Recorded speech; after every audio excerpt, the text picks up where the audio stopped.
Ribuan buruh mengancam akan mengepung Istana Negara. Pada aksi 1 September besok, buruh mendesak pemerintah mengambil langkah cepat. Para buruh saat ini khawatir terjadinya ancaman PHK massal bila perekonomian semakin memburuk. Untuk mematangkan aksi, sejumlah elemen buruh menggelar pertemuan di Gedung Juang, Jakarta Pusat. Dalam aksi besok, buruh dari wilayah Jabodetabek akan melakukan long march dari Bundaran Hotel Indonesia dan berakhir di Istana Negara. 3 elemen buruh yakni KSPSI, KSBI, dan KSPI menuntut pemerintah mengambil tindakan penyelamatan ekonomi agar ancaman pemutusan kerja terhadap buruh bisa dihindari. Selain ancaman PHK, buruh menuntut kenaikan upah, penghapusan sistem outsourcing, dan penerapan jaminan sosial yang pro buruh. Makanya kita menuntut upah kurang lebih 25% untuk 2016. Yang keduanya masih tetap masalah outsourcing. Kita tahu bahwa masih banyak penyelewengan outsourcing di beberapa perusahaan, khususnya di perusahaan-perusahaan BUMN. Sehingga kita menuntut pemerintah agar implementasi tentang outsourcing yang sesuai dengan undang-undang harus Ada 8 hal yang menjadi catatan penting dari aksi buruh 1 September besok. Berikut 8 tuntutan para buruh tersebut.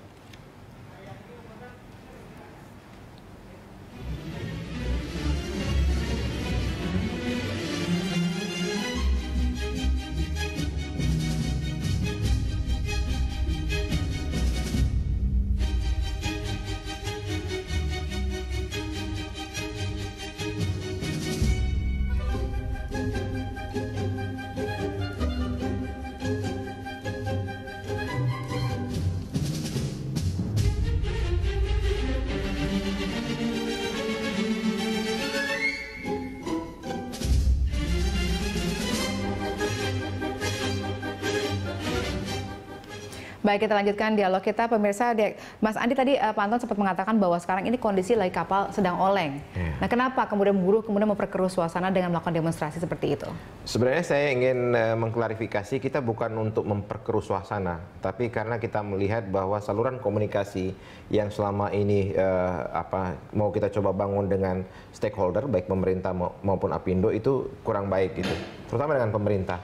Kita melihat umpamanya seperti begini, Tripnas aja itu tidak berjalan dengan maksimal, ya, tripartit nasional.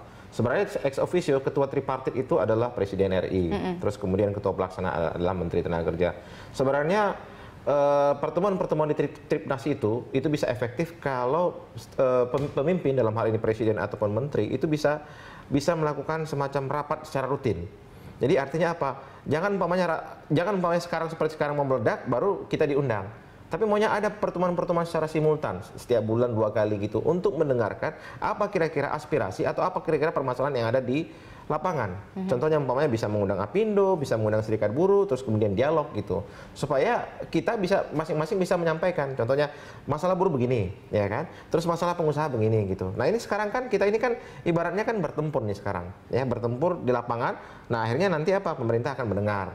Nah, ini yang sebenarnya kita tidak menginginkan adanya aksi-aksi yang umpamanya sifatnya masif, karena kita juga melihat bahwa masyarakat juga pasti akan tidak suka dengan gerakan kita. Tapi masyarakat juga mohon juga mengerti terhadap bagaimana permasalahan yang terjadi bagi kita gitu. Teman-teman kita yang banyak di PHK, terus kemudian daya beli buruh itu rendah gitu kan. Pak Anton mungkin belum melihat sampai umpamanya ke daerah kos-kosan buruh, ke tempat pemukiman buruh yang mana mereka petak-petak itu tinggal 3 sampai 5 orang gitu karena untuk menghemat gitu. Nah, kalau kita bicara umpamanya buruh yang kelas menengah ke atas ya mungkin lain ya. Tapi kalau umpamanya buruh-buruh yang bekerja di sektor-sektor yang yang padat karya, terus kemudian upahnya terbatas, belum lagi lembur sekarang yang banyak dikurangi, mereka hanya mendapatkan gaji tok aja, itu kan sangat sulit sekali untuk mengembangkan. Jadi ini menurut Anda satu-satunya cara yang bisa dilakukan oleh para buruh untuk bisa mendengarkan aspirasi? Iya, salah satu cara untuk bagaimana pemerintah mendengarkan aspirasi kita itu kita melakukan gerakan, karena kita organisasi massa gitu. Dari 8 tuntutan ini menurut Anda apakah kemudian realistis gitu untuk didengarkan oleh pemerintah dan kemudian dilaksanakan, atau sebenarnya sih? Sebenarnya banyak, bukan hanya 8 ini gitu. Kalau saya bisa menambahkan satu masalah kebebasan berserikat, kalau kita bentuk organisasi pekerja jangan di PHK gitu. Nah, ini masalah-masalah yang ini. Nah, tapi sekarang yang sangat urgent itu adalah masalah PHK. Tadi Pak Anton katakan lebih dari itu gitu kan. Nah, ini sekarang bagaimana tanggapan pemerintah? Jangan umpamanya pemerintah seperti yang saya baca di salah satu media, Menaker bilang itu bohong. Coba deh turun ke bawah, lihat tuh sebenarnya. Apa yang bohong menurut Menaker? Itu contohnya tentang tenaga kerja asing yang masuk ke Indonesia. Dia katakan tuh bohong itu 50.000. Itu kan salah. Coba lihat dong kenyataannya gitu. Nah ini sekarang PHK ini cukup besar. Apindo sendiri sudah katakan bahwa PHK itu cukup besar gitu. Nah ini sampai kapan terjadi? Jangan sempat umpamanya ini bisa menimbulkan satu kerusuhan sosial karena orang tidak punya pekerjaan, tingkat kriminalitas tinggi gitu. Nah ini yang harus diantisipasi oleh pemerintah. Baik, Pak Anton, Anda sudah mendengarkan tadi penjelasan Mas Andi di sini. Oke, nah yang ingin saya tanyakan adalah misalnya tadi dikatakan bahwa harus dilakukan PHK mau tidak mau dengan kondisi seperti ini kalau memang harus begitu ya Pak ya. Nah sebenarnya hitung-hitungan apa yang digunakan oleh Apindo atau para pengusaha sebelum akhirnya memutuskan untuk melakukan PHK besar-besaran? Artinya begini, kalau kita sudah mengalami kerugian dengan mana barang kita juga tidak bisa tersalur, artinya daya beli sangat menurun, ya tentunya kita mencoba bertahan. Jadi tidak begitu setelah rugi kita langsung PHK, atau selalu akan ada upaya mempertahankan. Tapi saya kira begini, Valerina, kalau kita bicara lebih detail, saya kira ini kalau saya bisa mengajak, saya beberapa hal sependapat dengan Mas Andi William tadi ya, artinya kita ini dialog tripartit ini harus efektif. Nah, untuk itu tentunya diperlukan leadership yang kuat. Dan ini bukan hanya di pusat, yang paling berperan adalah daerah. Dan menurut saya masalah ketenagakerjaan tidak mendapat perhatian serius dari daerah-daerah. Padahal menurut saya masalah lapangan kerja itu adalah yang paling penting, yang paling strategis. Oleh karena itu semua aparat juga harus backup Pak Hanif agar supaya memanage ketenagakerjaan ini dengan secara benar dan jangan sampai takut mengambil kebijakan yang tidak populer. Walaupun memang ini untuk jangka panjang kan ini kita perlukan, untuk sementara memang dirasakan menderita tetapi ke depan akan lebih baik. Nah, oleh karena itu seperti apa yang diharapkan oleh Apindo dilakukan dalam langkah artinya cepat? Pertama begini, menurut saya sekarang gini, ini walaupun dunia ini melesu tetapi ada 300 miliar dolar potensi light industry, potensi ekspor dari China yang harus pindah karena tidak kompetitif lagi.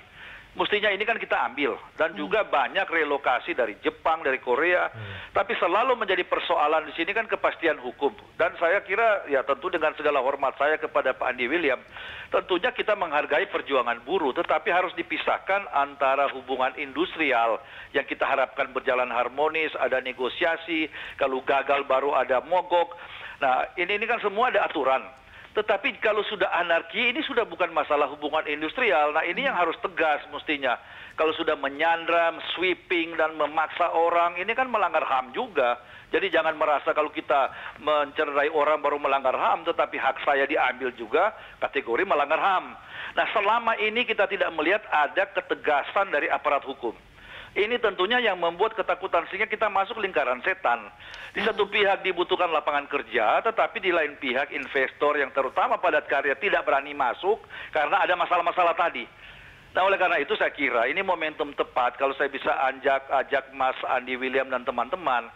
Nah, mari kita ginilah, kita untuk sementara istilahnya bagaimana ada hubungan industrial yang harmonis. Kita duduk sama-sama, mana yang kita bisa bicara kemudian, mana yang sekarang diperlukan. Nah, diperlukan sekarang adalah kepastian hukum. Baik, ini ngomong-ngomong soal hubungan industrial, kita sudah terhubung dengan Ibu Hayani Romondang, Dirjen Pembinaan Hubungan Industrial dari Kemenaker Trans. Halo, selamat malam Ibu Hayani. Selamat malam Mbak Valerie. Selamat malam. Halo. Ya, Ibu Hayani bisa mendengarkan suara kami dari studio? Ya, bisa. Oke, baik Ibu Hayani, ini ada pertanyaan. Sebenarnya sudah apakah ada antisipasi dari Kemenaker sendiri terhadap terjadi PHK besar-besaran akibat pelemahan ekonomi?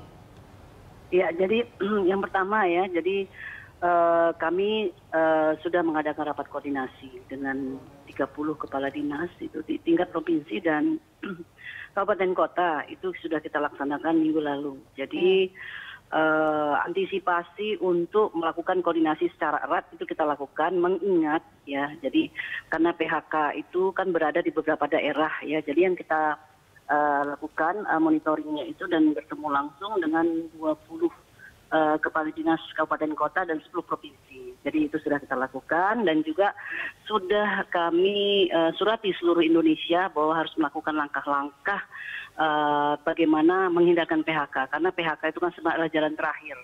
Jadi jika sudah dilakukan beberapa langkah tidak bisa baru PHK, tetapi banyak hal yang kita himbau untuk bisa dilakukan. Sebenarnya sudah berapa banyak buruh yang sudah di PHK akibat kelesuan ekonomi saat ini, Bu? Jadi memang data yang kami peroleh itu ya sekitar 26.506 pekerja dari 6 provinsi. Jadi dari 6 wilayah itu kita dapatkan data itu langsung dari kepala dinas dengan potensi-potensi PHK tentu ada ya dan dengan berbagai persoalan. Nah itu ada. Jadi data yang sudah PHK itu 26.506 orang. Oke, baik. Jadi sudah cukup banyak ya, sudah ada 26.000 kurang lebih pekerja yang sudah di PHK. Dan langkah-langkah apa saja sudah diambil oleh pemerintah untuk menghindarkan PHK massa-massalan? Besar-besaran maksud kami? Kami tentunya minta kepada dinas untuk bisa berperan aktif. Artinya melakukan koordinasi, terutama mengefektifkan dialog ya. Jadi dialog terutama di lembaga kerjasama tripartitnya untuk bisa mendeteksi secara dini. Nah itu yang kedua, kita minta agar mereka bisa memantau setiap perusahaan yang ada. Kira-kira apakah ada potensi-potensi PHK. Dan itu saya pikir harus appreciate. Jadi ada yang sudah dilakukan oleh provinsi dan tadi kami juga masih berkoordinasi memantau bahwa sangat bagus koordinasinya dan mereka juga membentuk satu seperti tim pemantauannya langsung. Jadi seperti itu sehingga cepat terdata kira-kira yang akan potensi PHK berapa. Jadi seperti itu. Ternyata dialog itu belum berhasil dilaksanakan. Buktinya besok mereka merasa para buruh harus melakukan demonstrasi agar dengar aspirasinya.